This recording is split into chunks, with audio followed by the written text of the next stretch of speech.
Had an interesting morning, very dynamic morning. So I had a call with one of the kids' basketball trainers, and we talked through content. I showed him some of the stuff that I had been doing for some of his colleagues. I've done some work for him as well, but really just tried to educate him on kind of how to approach creating content, creating systems around your content, and then also just positioning his brand, right? So it was a great call. And then I immediately switched from that and I created a video for him and sent it to him, leveraging some of the principles that we talked about on that very call. So, as an example, and then I had another call, and that call was more so about products and product development. And that call also went really well. And then when I got done with that call, I went back and rendered the video from my conversation with the trainer, and I was gonna post that. I was gonna post that on my YouTube channel. So I go to my YouTube channel, my personal YouTube channel, and I pull up the description. And this description is 9 years old, right? So let me read what it says. It says, "My name is Nate Valentin. I'm a 32-year-old technology executive married with 3 boys living in the Tampa Bay area. This channel is a collection of tutorials that started out as a shared learning project for my team. Now it has turned into a little bit more than that. I'm attempting to share different approaches to analytics and data visualization with you in hopes that you can apply these methodologies to your use cases. The videos will cover topics like GIS, Tableau, product development, data analysis, market research, SQL, and more." 32, I'm 41 now. So like my immediate thought is, well, I've got to rewrite that. And then I'm thinking, well, what do I write now? Because I could do those things, but I'm not. I don't spend any time really in Tableau anymore. I actually did like a couple months ago, but not really doing any work in GIS. I can write SQL, but I don't really need to anymore. I am still doing market research. I do still do product development, but what I'm doing is fundamentally different.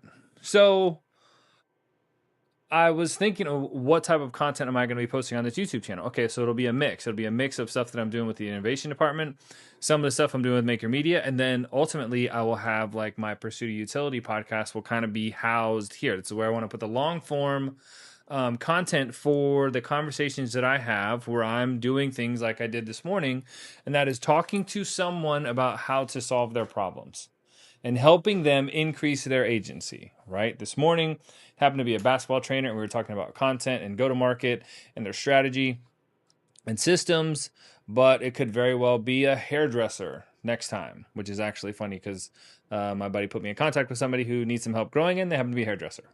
So how do you summarize all of that into a YouTube description that says, well, I do a lot of things? I think my Instagram description right now is like something very generic. I build things. And for the longest time, I always considered myself a little bit of a generalist. I was an analyst, but I wasn't a developer. I would lead product development teams, but again, I wasn't a back end developer. I wasn't a front end developer. Now I could build websites. I could write, code, etc. But it's not. That wasn't my primary thing, right? That wasn't my primary thing. Not any one skill did I ever get extremely deep in. Instead, I built like a lattice of skills that went really across disciplines. And that's just how I did things. And for the longest time, I thought that was a real problem. I was like, okay, well, I'm never going to be able to get there. I'm never going to be able to really add that much value in the marketplace because I can only do a little bit of a whole bunch of different things. And now, over the past couple of years, you have the advent of AI, right? And now you can do a lot of things. So after those meetings, I went and I had Cloud Code running something for me. I created some content. I pushed some content through an API into HubSpot. Right. And that's totally different than talking about content and cameras and all of that. Totally, totally different. But I'm doing both of them, or both of those things, on the same machine at the same, sitting at the same desk. And it just goes to show how different the things are that I'm doing. So I took all the things that I'm doing. I have projects, associated for each of them, and I put them all into Manus. Manus has been one of the tools that I really enjoy using, really over the past several months. And I just said, hey, how do you make sense of all this? Like, if I wanted to rewrite my YouTube description, like, how would you do it? And it gave me a few options, and it did a good job, I think, of connecting the dots. And at least it's not. I won't use exactly that, but it didn't do bad. And then I thought, okay, well, how does what I'm doing or my approach like line up with like creators historically? Like, how do you make sense of like this kind of generalist MacGyver approach to doing things? And it was like, okay, time out. We're going to do some research before we respond, which I did appreciate. And it came back with the reference to something I had never heard of before, and that is called the Whole Earth Catalog.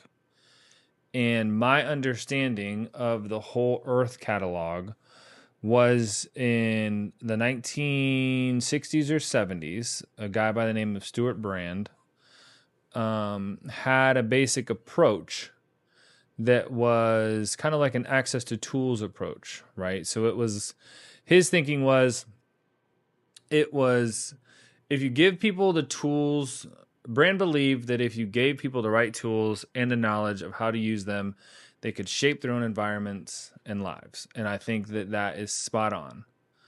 So I've since ordered that book. It's no longer in publication, so I ordered a used copy off of eBay because I think that is so in line with how I kind of approach things. And then Manus put together this whole thing, and then it got to this conclusion, and I really like this conclusion. And what the conclusion said was, you are building a modern digital equivalent of the Whole Earth Catalog, powered by the operator, creator, flywheel, and aimed at cultivating high agency generalists. You are part of a lineage that values synthesis over specialization, process over polish, and agency over compliance. Understanding this context should give you immense confidence in the architecture you have designed. It is not just a content strategy. It is a philosophical stance with a rich history and a highly relevant future. And I think that sometimes you can get lost in what you are doing, and you at least for me, I'm following my interests, I'm solving my own problems, and I look up, I'm like, well, wait, how do I connect this with this? Or what is this? What do you call this? Or how do you explain this? Or when people ask me, what do you do? Like, what do I even say? A lot of things. But I really, really liked that that kind of simplification of what it means to really optimize for agency. And that's ultimately what I'm trying to do.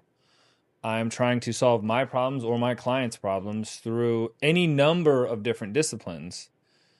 And I think that's where the real value is created.